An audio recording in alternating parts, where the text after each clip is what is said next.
Welcome to LifeBlood. This is George G, and the time is right. Welcome to today's guest, the strong and powerful Christian Elliot. Christian, are you ready to do this? Yes, sir. Let's do it. All right, let's go. Christian is a health, wellness, fitness, and life coach. He's the CEO of True Whole Human. Excited to have you on. Christian, tell us a little bit about your personal life, some more about your work, and why you do what you do. Oh, well, I am a husband to my wife, Nina. I have 5 children, ages about 11 months to 14. So we've got quite the age spectrum.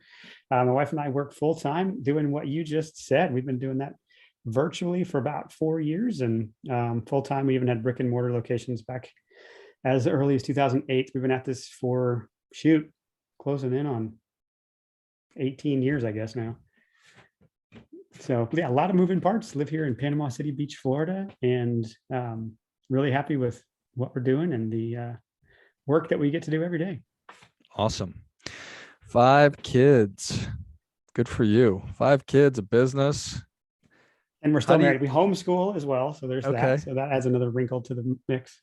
So you were doing virtual before doing virtual was cool. And were you also homeschooling before homeschooling became a necessity? Yeah, well, it definitely, we've been homeschooling the whole way through. So my daughter, who's now in 9th grade, started when she was in kindergarten. So yeah, we've been doing that the whole way through. And I probably got into the virtual world as it was starting to get cool rather than before. But yes, we've been at it full time virtually since 2017. Got it. So when we talk about wellness, what does that mean? It can be a lot of different things. The way that we tend to look at it is more through the lens of wholeness. And so we named our business True Whole Human because the idea was that we really want to coach the whole person. And we've realized over the course of being in a predominantly health, wellness, fitness business that you can have the best health information in the world, but if you can't speak to the human heart, if you can't zoom out and understand the context of the life of the person who's trying to make these changes, and you can't also layer onto that a holistic approach to fitness, nutrition, or just health in general, usually you're going to miss the mark and you're going to be stuck in that 10% of your clients have good results and the other people are just bouncing around trying you and everything else. And so to us, wellness really means, what would it mean to create a breakthrough for this person? What would it mean to transform their life so they become completely unrecognizable to their former self, and their health goals then get mixed into what does it mean to live a successful life? And we don't think of our clients as successful if they take a great before and after picture with weight loss, for example, and the rest of their life falls apart, or they don't have success in the other meaningful areas of life. And none of us get to have the pleasure of feeling successful if we're not successful broadly. And so we really try to look at what is the whole person and what's in their orbit, what are their actual goals, what would make all of this hard work, for example, to change their health worth it, because they help them live that life, and how they answer that is different for each person. But that's probably what's most unique about how we look at it, is we're really trying to understand every part of their life and how it's relevant to the bigger goals they have, and then shepherd them toward that end. But I just want to get fit now, and I want to do it in 2 weeks, Christian. Yeah, then I'm probably not the guy for you if that's what you want. Yeah, go Google best exercises to burn belly fat or something, and figure out that doesn't work either. But those kind of people are typically, they're usually 35 or younger. They think they've got the world by the tail. They haven't been faced with their own invincibility yet. And yes, you can make a lot of progress in 2 weeks, or you can make a lot of progress in 2 months, but can you sustain that progress? Can you look at your future and past attempts through the lens of will this be worth the sacrifice? Or a lot of times people have this idea that if I could just get rid of these headaches, or if I could just lose this weight, or if I could just get pick the health condition, then the clouds will part. There'll be sunshine and rainbows and everything will be great and I'll be perfectly happy. And it's really not how it works. We view weight loss or even getting healthy really more as the side benefit or the side effect of a lifestyle that is not incongruent with the health that you're trying to build. And often it's the incongruity that, sure, okay, this time's different. I can just really force myself. I'm getting in shape for this photo shoot, for this wedding, for this event. And then they go back to where they were, and they never actually get to a point where they can sustain that kind of health. Most health programs we found, it's more or less akin to winning a lottery and then going broke. It's you get some success, but you didn't change who you are or the things that were coming together, the circumstances of your life that create the slide back down the mountain, that keep you from sustaining your health. And we're really more interested in a slow down to speed up process. If we can change you on the inside, if we can see this process as an inside job, the outside will take care of itself. But that usually takes a little bit longer because it's more methodical. It's looking at your values and your beliefs and the trade-offs you're willing to make and the timing of different things that you work on. And it's the approach that's more thoughtful and methodical that usually when somebody's ready for that, they know it. They've tried all the things that don't work. They're just tired of bouncing from thing to thing. And they're finally at a place where they're ready to step back and say, you know what? Maybe the way I've been approaching this is part of the problem. Maybe I don't know everything. Maybe I should just work to be brutally honest with myself and say, well, what would it look like if I were to just take the expectations that it has to go on my timeline? And I just got curious with the process and I just leaned into becoming a better human.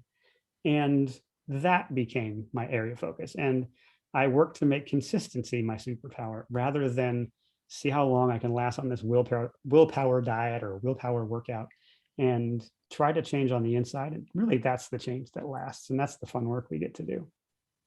Awesome. Well, that all really resonates with me. You said a lot of things that I just feverishly scribbled down because I wanted to circle back on. I think that, do you think that this process, that you can change most any human behavior with it?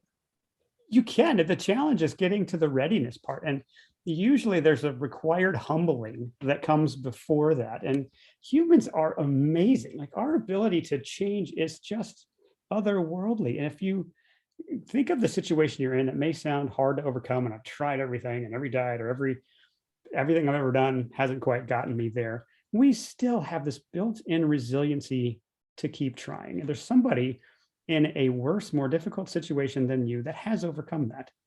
And so success is going to leave clues. What did they do? What were the philosophies? What were the principles? What were the people they came across? What information did they have access to? What undergirded their habits so they could stay consistent? And there's a whole milieu of lifestyle factors, of principles they've worked through, of trade-offs they have made, that some overlap perfectly with your life and some don't. And so it's really the will to find your particular path through that process that gives me the confidence just about anybody can change if they have the driver that makes it worth it. If they have the willingness and ability to be introspective and pump the brakes and say, wait a minute, okay, maybe I've been part of the problem here, but I can change that. A Jim Rohn quote, if you don't like your address, you're not a tree. You can move. Like, we humans can become so much more than we are, but sometimes it takes a compelling vision, and often it's somebody similar to what the situation we're in. And then it is a methodical step-by-step process. It's an ability to string together small wins that really give you the feeling of motivation, like, oh, it is working. And it's okay if it takes longer because I feel like I'm getting somewhere.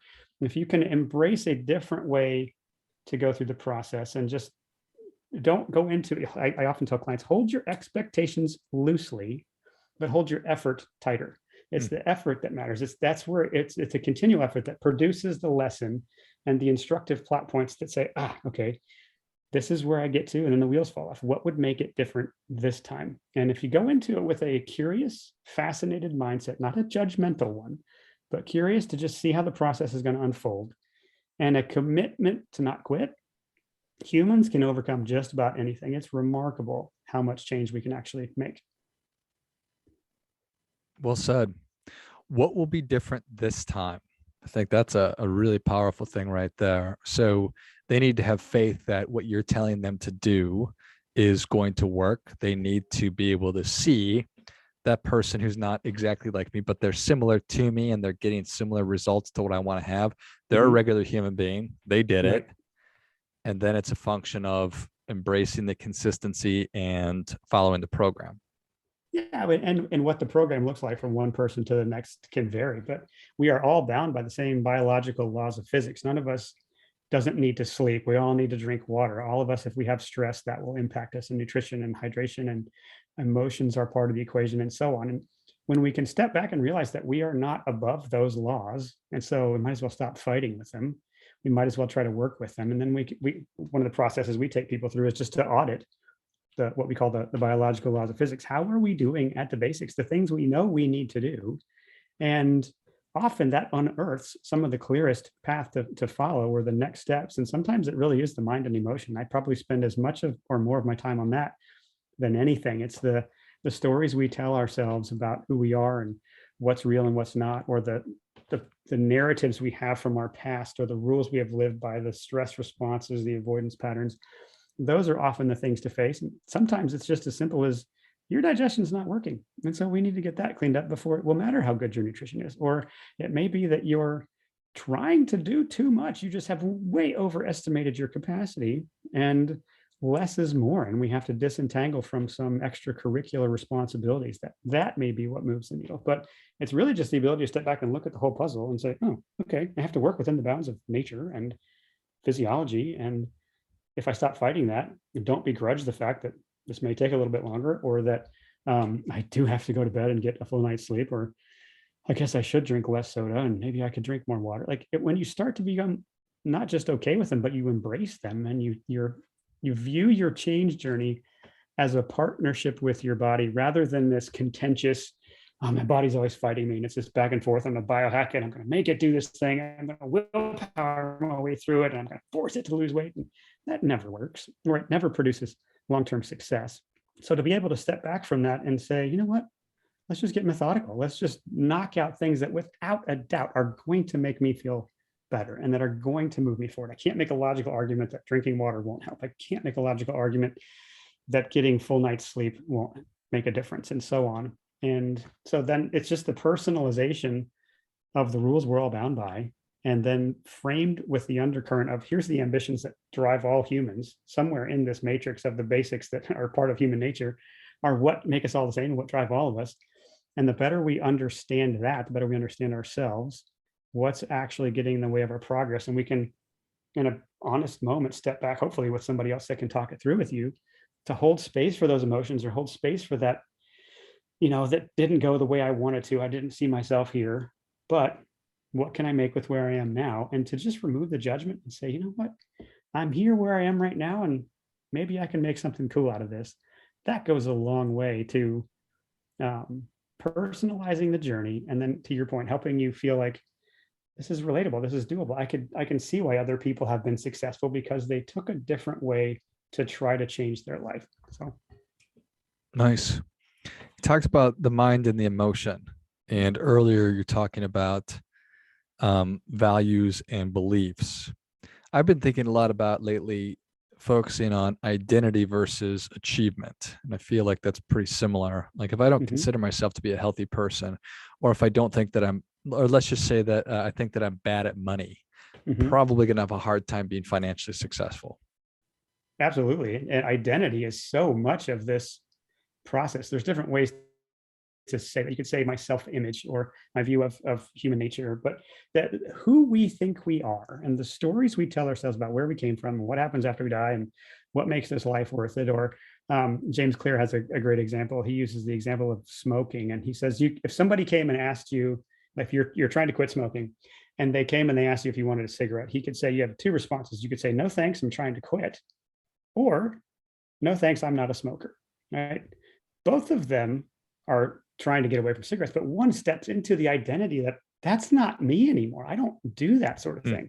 And the more we can take on the identity of the person that we want to become and believe that that's possible, and our actions begin to reinforce that. If you want to be somebody who's fit, can you take on the identity of the person who just is consistent going to the gym? And that may mean you show up for 5 minutes and you walk on a treadmill and you leave, but you have reinforced that you are becoming the kind of person who does that kind of thing. And identity is so wrapped into who we want to become. And the part where people get tripped up, or where we miss the boat with identity, is that we're trying to divorce ourselves from an old identity without a recognition of the identity we're trying to step into. And if nothing fills that, well, I'm not this anymore vacuum, but I don't know what to put in its place, we end up usually just sliding right back into the old habits. So the questions your audience could ponder is like, what would it mean to be a different person? What would the kind of person that I aspire to be what would they be doing? How would they be living their life? What kind of choices would they make with their finances? How would they show up in relationships? What kind of parent would they be? What kind of employee or business owner? What would be the key attributes I suspect that person would have? And how can I exemplify a little bit more of it? Because it's empowering to step into I'm becoming this kind of person. It's one thing to have this positive thinking smear over this massive negativity that no, like everything's going to be great and I can do this.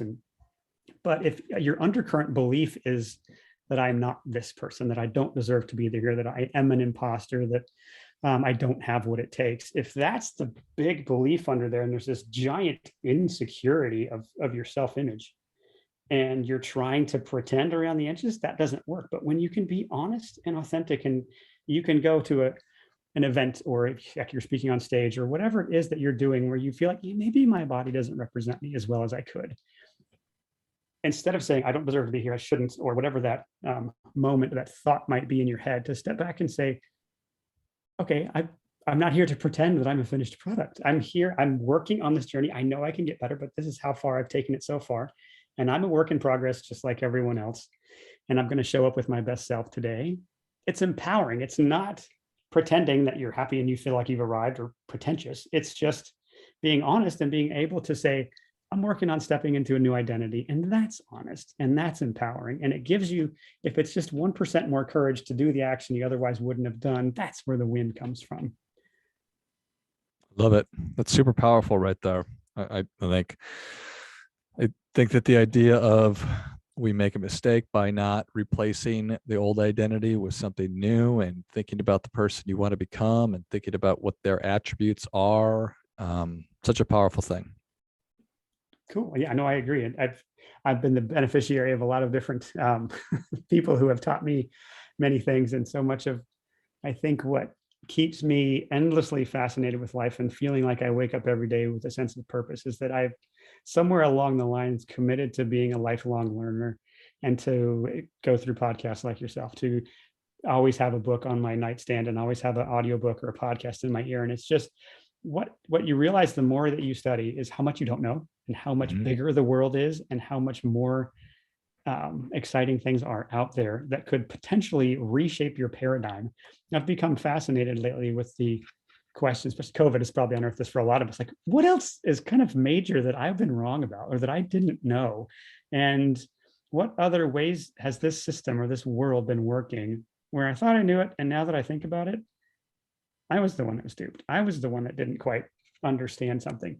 And when you can approach life through the lens of, there are great ideas I have not yet come across that could dramatically improve my life, and you take away from yourself the need to continually be right, and you just go into something saying, I'm here to learn. I'm here to talk to this person I've never met and see what life experience they have had and how they've come to the conclusions they have. And I just get to go ask questions to refine my own philosophy. It's a much more fun way to go through life, because then some of the pressure's off of you. You're not on stage and performing and having to act like you have it all together all of the time. You can just go in, and if somebody asks if you don't know something, you just say, no, I don't know. But tell me what you've learned. And you just become fascinated by the knowledge or the life experience someone else has that has so much potential to continue to endlessly enrich the life that you live. Beautiful. I love it. Well, Christian, thank you so much for coming on. Where can people learn more about you? How can they engage with you and True Whole Human? You can go to our website. It's truewholehuman.com. I also have a blog that I write about all sorts of things, health and fitness, and a few articles on COVID on there. You can find that at deconstructingconventional.com. If you want to subscribe to our list, there's a place to do that at the bottom of any blog post. And at truewholehuman.com, you can request a consultation just to get on the phone 45, 60 minutes, and we'll just talk about you, your health, and the situation you're in, and see if we can help. Love it. If you enjoyed this as much as I did, show Christian your appreciation and share today's show with a friend who also appreciates good ideas. Go to truewholehuman.com and check out the great resources and take advantage of that offer to have a conversation about what you're trying to get done, what you're working on, and see if there's a good fit. And then check out deconstructingconventional.com. deconstructingconventional.com for all of Christian's musings. Thanks again, Christian. Thanks so much for having me. And until next time, Keep fighting the good fight. We are all in this together.